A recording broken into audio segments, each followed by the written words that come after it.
Acid దాడుల కేసులకు సంబంధించి సుప్రీంకోర్టు కీలక వ్యాఖ్యలు చేసింది. యాసిడ్ దాడికి పాల్పడ్డ నిందితుల ఆస్తులన్నింటినీ వేలం వేసి ఆ సొమ్మును బాధితులకు పరిహారంగా ఎందుకు ఇవ్వకూడదని ప్రశ్నించింది. యాసిడ్ దాడి బాధితురాలు బ్రేవ్ సోల్స్ ఫౌండేషన్ అనే స్వచ్ఛంద సంస్థ వ్యవస్థాపకురాలు షహీన్ మాలిక్ సుప్రీంకోర్టులో పిటిషన్ దాఖలు చేశారు. బలవంతంగా యాసిడ్ తాగించిన ఘటనల్లో బాధితులకు తగిన పరిహారం, వైద్య సంరక్షణ సహా ఇతర ఉపశమనాలు లభించేలా చర్యలు తీసుకోవాలని ఆమె కోరారు. ఈ క్రమంలోనే దీనిపై విచారణ జరిపిన ప్రధాన న్యాయమూర్తి జస్టిస్ సూర్యకాంత్ ఆధ్వర్యంలోని త్రిసభ్య ధర్మాసనం కీలక వ్యాఖ్యలు చేసింది.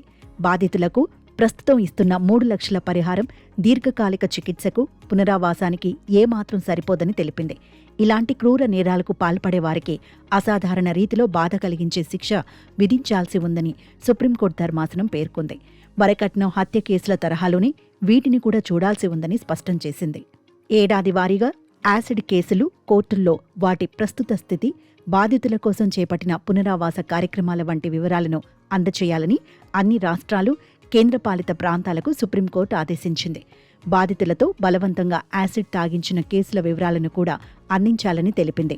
బాధితుల విద్యార్హత, ఉద్యోగం, వైవాహిక స్థితి, వైద్య చికిత్స, దానికి అయిన లేదా అయ్యే ఖర్చుల వివరాలను కూడా సమర్పించాలని స్పష్టం చేసింది.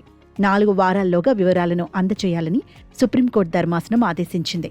యాసిడ్ దాడి కేసుల్లో నిందితులకు కఠిన శిక్షలు పడేలా అవసరమైతే చట్టంలో సవరణలు చేయాలని కేంద్ర ప్రభుత్వానికి సుప్రీంకోర్టు ధర్మాసనం సూచించింది. వారికి శిక్ష విధించేటప్పుడు సంస్కరణ సూత్రాలకు అవకాశం లేదని వెల్లడించింది. యాసిడ్ దాడి నిందితులకు కఠిన శిక్షలు విధిస్తేనే సమాజానికి బలమైన సందేశాన్ని పంపుతుందని ధర్మాసనం తెలిపింది.